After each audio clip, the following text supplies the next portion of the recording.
My name is Ibrahim Traoré. You might know me as a young military leader, someone you call a radical or an anti-Western dictator, but today I'm here to tell the truth. I'm speaking directly to big news companies like CNN, BBC, France 24, New York Times, Washington Post, The Guardian, and Le Monde. I'm watching you. I'm keeping track of every lie you tell, every story you twist, and every truth you hide. This time, you can't turn off my voice. You can't shut off your cameras or edit my words. The world you used to control is gone. Millions of people will hear me now, without your filters, without your lies. I'm 34 years old. I grew up hearing your stories about Africa. As a child, I watched your news on TV. The pictures were always the same. Hungry children with flies on their faces, dry lands, wars and death. You told us this is Africa. You made us feel ashamed of our home, our people and our land.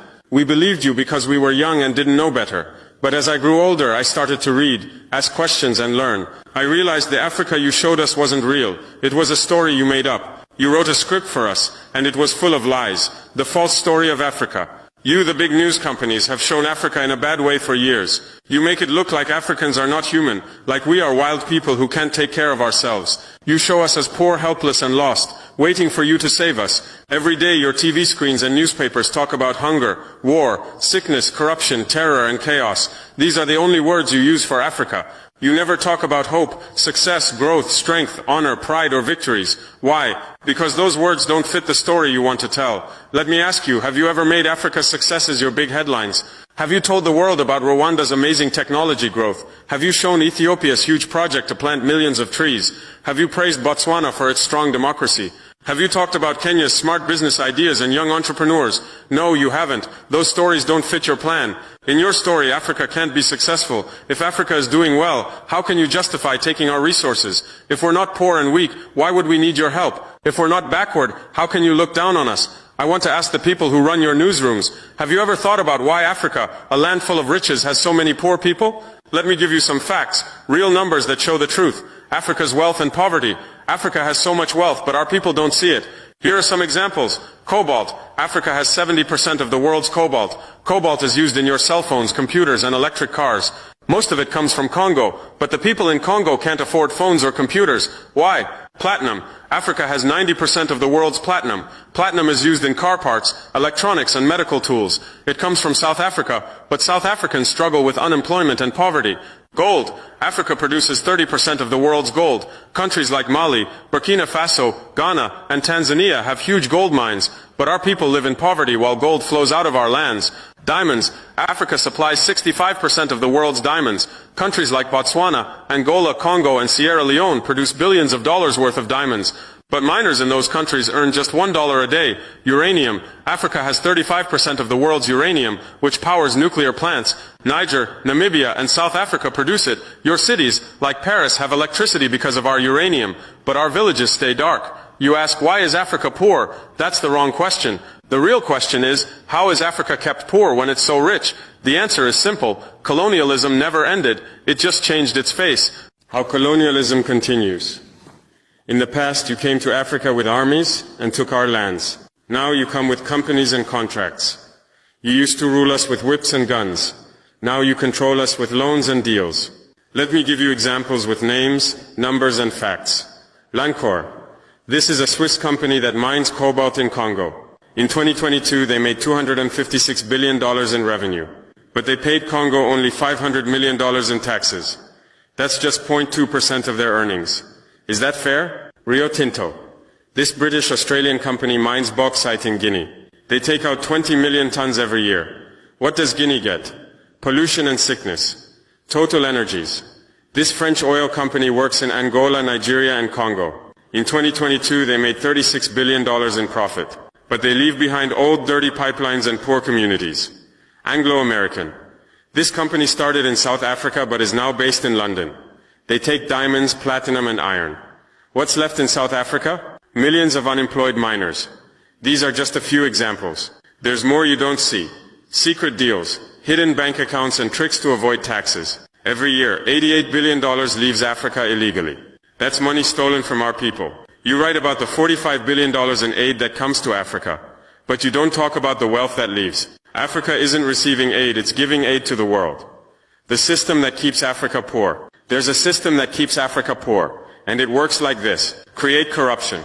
You bribe our leaders. You give them secret bank accounts and promise them a fancy life. You send their children to your schools. In return, they sell our resources to you. Make unfair deals. You get long contracts, 50 years, even 99 years to take our resources. You ask for tax breaks and ignore rules about protecting the environment or workers' rights. Control infrastructure.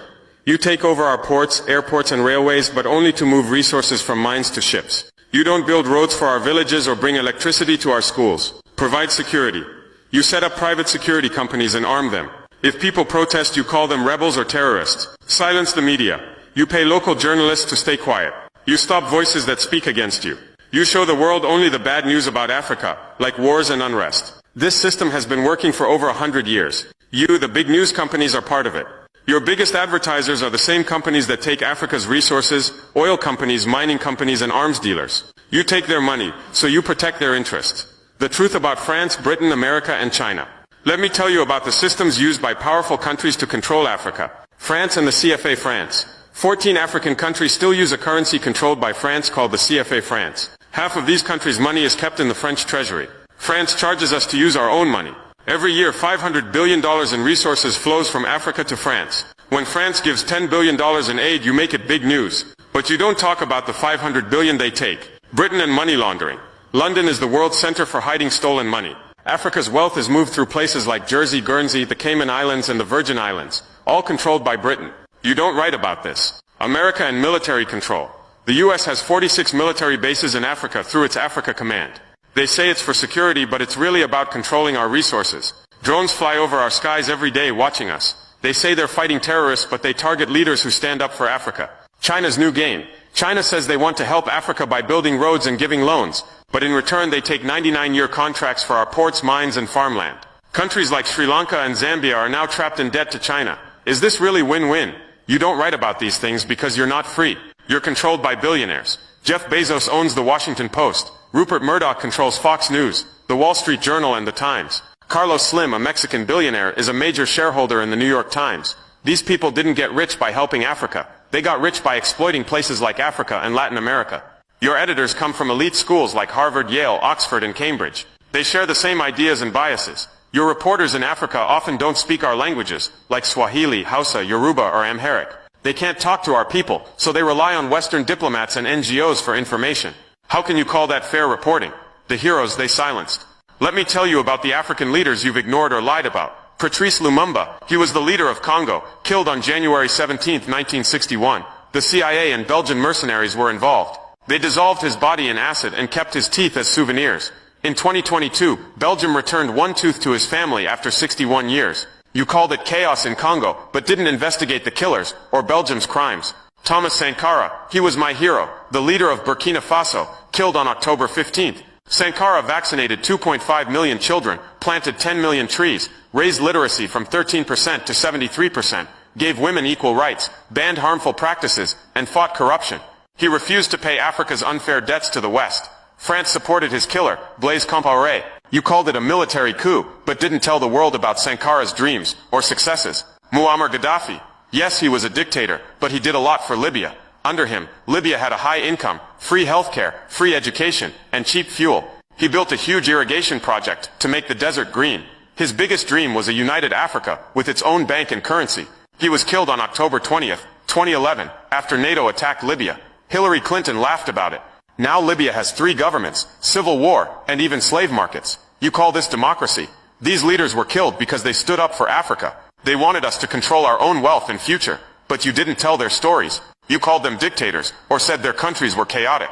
You didn't show their successes, or ask who was behind their deaths. Africa is rising. I'm speaking today because it's time for the truth. The world you controlled, where you could hide Africa's story, is gone. People are waking up. We're tired of your lies. We're tired of being shown as poor and helpless.